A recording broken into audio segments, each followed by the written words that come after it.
Thank you, you're a great audience.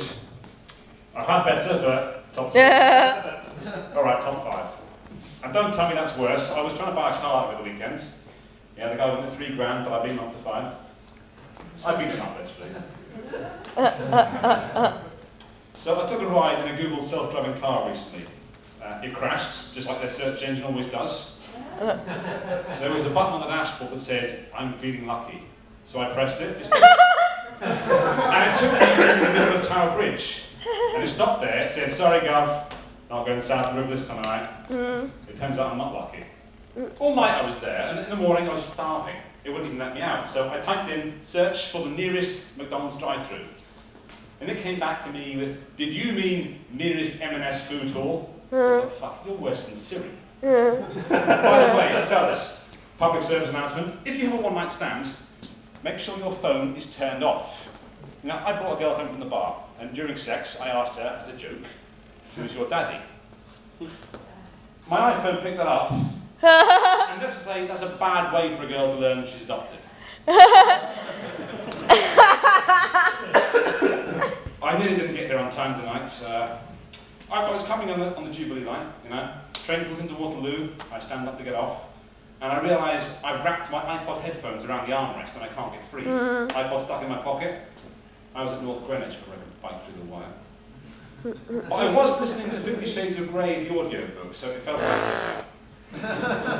Yeah, no judgment, that's my favourite book. Even the audio copy is well thumbed. Yeah, my girlfriend bought that for me when she found that I was colourblind. She thought it was a colouring book. And talking of daddies, I was talking to this girl on Tinder, and I was keen to meet up with her, you know, she was interested in me, that's the only thing I require. And she said, "Ben, I like you, but I'm going to be very honest about what I'm looking for. I want a sugar daddy. Someone who can spend money on me, take me out to nice restaurants, buy me gifts, take me on holiday, really spoil me. Can you be that guy for me?" I thought, yeah, okay, I can be your sugar daddy. Let's go out tomorrow night, dinner and a show, my treat. So, I booked a table at a nice restaurant for dinner. And when the bill came, I showed myself out. Because I'm more of a saccharine daddy than a sugar daddy. Because I'm cheap, I'm a fake, and I left a bad taste in her mouth. I did tell her that saccharin is better for your teeth than sugar, but all she did was bite me. And she was a dental nurse too. Oh man. So yeah, daddies. Talking of daddies. There was this Match.com poster. I go on lots of online dates, by the way.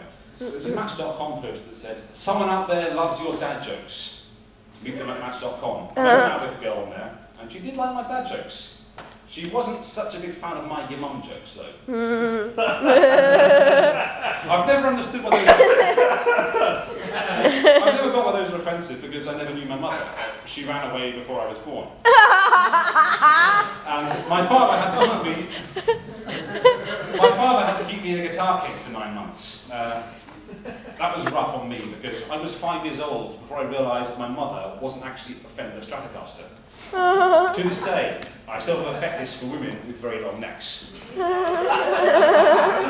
And 6 ears. And Father's Day last year, that was really tough. You know, I mean, my dad always wanted me to marry a nice girl, you know, someone who's a real looker, maybe plays a musical instrument, someone like my mother. And I said, "Well, Dad, you know, halfway there, she is a mother, and she looks like a musical instrument, so..."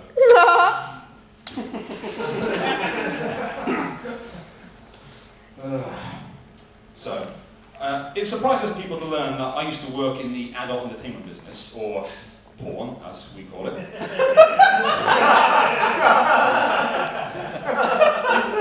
But I quit, because there's really no money in it. I mean, none at all.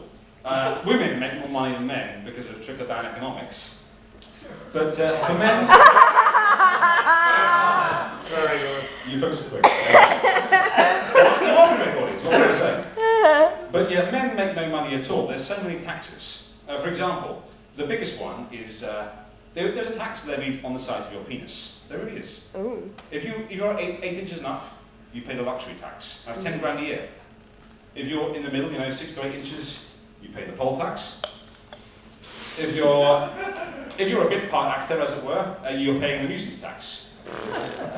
That's the tax in human history, where you cannot apply for a rebate or an extension. It won't be what you expect. So how much tax did you pay? Sorry? What are you, my accountant? So that's my first tackle, actually. Thank you. You've thrown me off.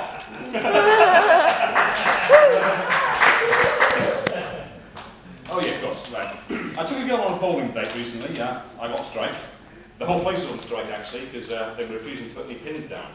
So I stood at the end of the lane, and I got my date to throw gutter balls down at me, so I could pretend I was Indiana Jones. I don't like Harrison Ford movies, but I had a whip in my pocket, and I wanted an excuse to introduce that. Yeah. I drove her home and always won. That's how I feel sometimes when I'm on Tinder.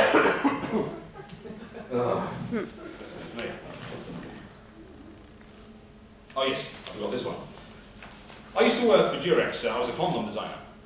And I would come up with novel ones. My most famous one was the Adam and Eve. It's got extra ribs, but only down one side.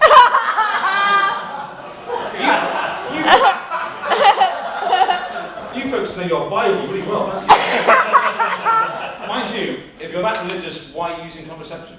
Yeah. I was at a trade show, and I met this girl who was a condom model. She was a goth and a stripper, and we went home, we had sex. And she said to me, Ben, have you ever taken a girl home, had sex with her, got her pregnant, and got a UTI off her all on the same night? And I said, no. And she said, really? Well, first time for everything. That was a fishnet condom I gave you.